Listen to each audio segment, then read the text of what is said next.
સુરત શહેરમાં રખડતા કૂતરાઓનો ખતરો દિવસે ને દિવસે ગંભીર બનતો જઈ રહ્યો છે। માત્ર નવેમ્બર અને ડિસેમ્બર મહિનામાં જ સિવિલ હોસ્પિટલમાં 3500થી વધુ કૂતરા કરડવાના કેસ નોંધાયા છે, જે શહેરની સુરક્ષા વ્યવસ્થા પર મોટો પ્રશ્ન ઊભો કરે છે। દરરોજ સરેરાશ 50થી વધુ નાગરિકો કૂતરાના હુમલાનો ભોગ બની રહ્યા છે। આ હુમલાઓમાં બાળક અને વૃદ્ધો સૌથી વધુ અસરગ્રસ્ત હોવાનું સામે આવ્યું છે। શહેરના રહેણાંક વિસ્તારોમાં, સોસાયટીઓ અને મુખ્ય રસ્તાઓ પર ભયનો માહોલ છવાયો છે। રાત્રિના સમયે બહાર નીકળવું નાગરિકો માટે મુશ્કેલ બની ગયું છે। બાળકોને શાળાએ મોકલવા કે વૃદ્ધોને સવારે સાંજે ફરવા જવામાં લોકો ડર અનુભવી રહ્યા છે। આ સમગ્ર સ્થિતિ વચ્ચે મ્યુનિસિપલ કોર્પોરેશનની કામગીરી સામે નાગરિકોમાં રોષ જોવા મળી રહ્યો છે। લોકોનો આરોપ છે કે વારંવાર રજૂઆતો છતાં હજુ સુધી કોઈ અસરકારક પગલાં લેવામાં આવ્યા નથી।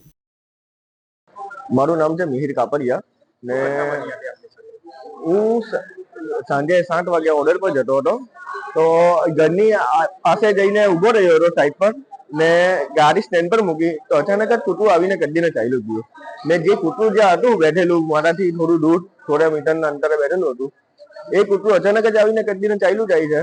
તો એ વિશે આપણે શું કહેવું જોઈએ? હવે એના માટે હું એક જ સરકારને માંગ રાખવા માંગુ છું કે જે આ હિસાબે બેઠેલા કૂતરાઓ છે, જે આવી રીતના જે ફરે છે, લોકોને ગંદે છે, એ કૂતરા થોડા ઓછા કરી નાખે। કૂતરા કરવા માટે પછી તમે કઈ બાજુ આવ્યા? હું મારો ઓર્ડર પતાવીને રાતના 2 વાગે સિવિલ આવ્યો હતો इंजेक्शन मुकावा माता। जी, आपका नाम? मेरा नाम प्रकाश खटी है।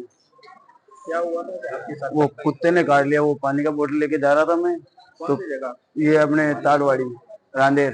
तो कैसे काटा, मतलब आप कहाँ जा रहे थे? मैं वो पानी का बोतल लेके रूम पे देने जा रहा था, तो पीछे से आके उसने काट लिया। तो अभी कहाँ आए हो आप? ये सिविल हॉस्पिटल आया हूँ। पहले तो वहाँ गया था अपने रांदेर, अपने कोरमा के पीछे वो सरकारी हॉस्पिटल, वहाँ गया था। वहाँ से 3-4 इंजेक्शन लगाया, फिर वो मेन इंजेक्शन यहाँ लगता था। यहाँ आया। क्या मांगे आप?